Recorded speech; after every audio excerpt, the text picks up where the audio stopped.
Hi, everyone. Compromise or sacrifice? What's the cost of your success? Welcome everyone to today's Facebook Live. Kate and Fiona here.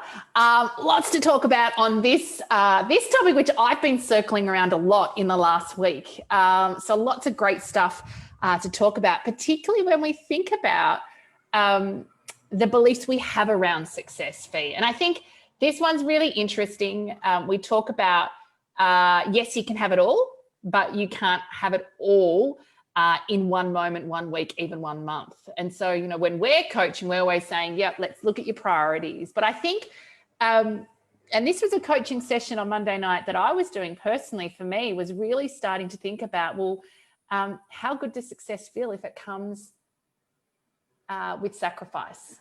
And it really started me thinking about, yes, we need to make compromises on, particularly in terms of timing, not so much on what's possible for us, but in terms of timing. But it really got me thinking about perhaps, what would life look like if we weren't making, if we weren't making any compromises? Yeah, it's such an interesting place to delve into and to start to unpack some of the things that are going on for us personally, as you said, around beliefs. And I think one of the places we can start is actually starting to notice the places we are compromising. Where is it in life? I'm doing something, I'm maybe taking steps towards a goal, I'm trying something, and it just is not feeling great.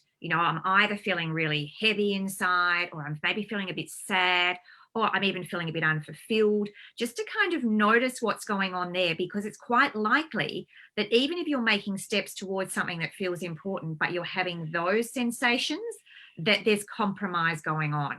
And I'm curious myself, and I'm also, as you said, when we're coaching people, asking them to get curious about, oh, so is this worth it? What's happening here? And what might be those underlying beliefs? What might it be that I'm telling myself that means I think in order to achieve something, the only way through is to compromise? Yeah, I think this is a little bit like, what are the rules of life I'm playing by? What's possible for me? What's not possible? And so I think, that question of what would life look like if I wasn't making any compromise? I mean, this really came from some work I've been doing personally around, looking at what does success look like and kind of tracking back to, why is that important? And I landed on this piece around, well, success requires hard work and compromise. And as I landed on, I went, oh, that doesn't feel very good. That can't even be true. And I know it has been a working belief in how I've navigated my life. It's in my family, no question. And so I started to circle around that and that's when I went, well, what would life look like if you weren't making any compromises, Kate? And so I think this is really important. It's deep work, no question. It's very confronting because we start to look at, well, what are the boundaries? What are the beliefs? What are the rules that I'm living my life by, that I'm making decisions by?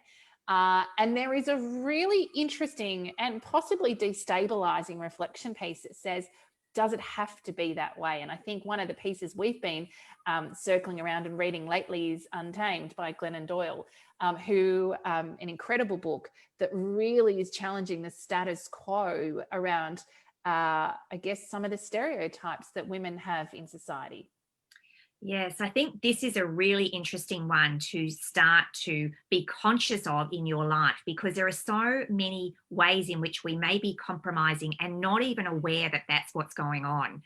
And it will show up in things like, the choices we're making around relationships, the choices we're making in work. Where are we staying when actually we know that it's really not serving us?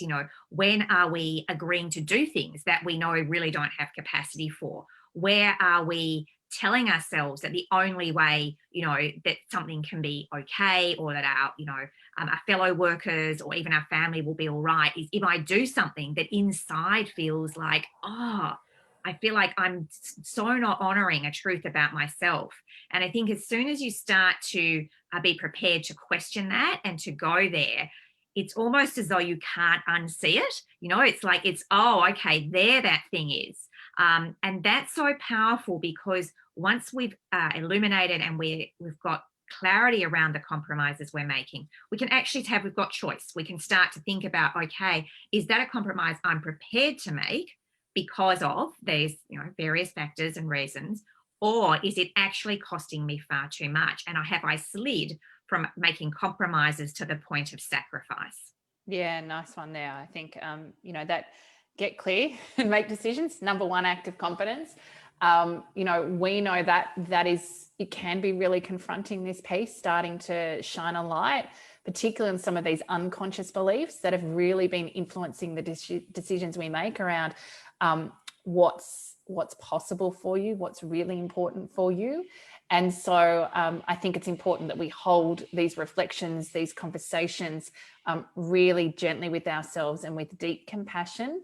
I think the conversation that's being activated in Glennon Doyle's work really is challenging the level of sacrifice that women have been required to make to have careers, to be mums, to live, to live life has been too great. And it's really encouraging, women and men, but particularly women, to look at this dynamic of compromise. And she doesn't use the word sacrifice, but the tone underneath it all is, which part are you giving up? Or, if we think about the word sacrifice, it's, it's often the killing of an animal. And so which part of your soul are you not giving voice to? And or are you killing in order to, perhaps achieve some of your goals? And the beautiful freedom piece is that we know is it's most of the time it's actually not necessary. That's certainly sacrifice, yes, compromise. You can't, yes, you can have it all, you can't have it all at the same point in time. So we do need to get clear and make decisions and prioritize and make good choices. But I think there is an incredible freedom in some of the opportunities that we have to shine a light and some consciousness on this. Yeah, I really, my sense of this is that the choices we're making, where are we making them from? And, if we're making them from a place of a belief that's unhelpful or unuseful, then no doubt they're not going to work out well, and we're going to feel not great about them. But when we really tune into ourselves, when we go to that soul place, that our true, authentic self, what's happening there, and we honor that, what comes from that place is so rich, is so rewarding, is so true for us, that it's almost like it will draw us towards it. Once we can see that and we can feel it, it's the thing that will be guiding us, rather than these old beliefs or these maybe unhelpful stereotypes or compromises that women have been asked over centuries to give. We're breaking a lot of old molds here when we go to this one. So as Kate says, be gentle on yourself, because it may feel quite confronting to be doing something that is countercultural, and that's okay. So guys, we're going to leave it there. If you enjoyed this Facebook Live, we'd love for you to share your comments, insights below. If you know of anyone who could benefit from this conversation or any of our other confidence conversations, please tag them or share them with your network. We'd love your help in spreading the Core Confidence word. And if you're feeling stuck, unmotivated, or need some help and would like to go deeper into our Core Confidence work, please visit our website, coreconfidence.com.au.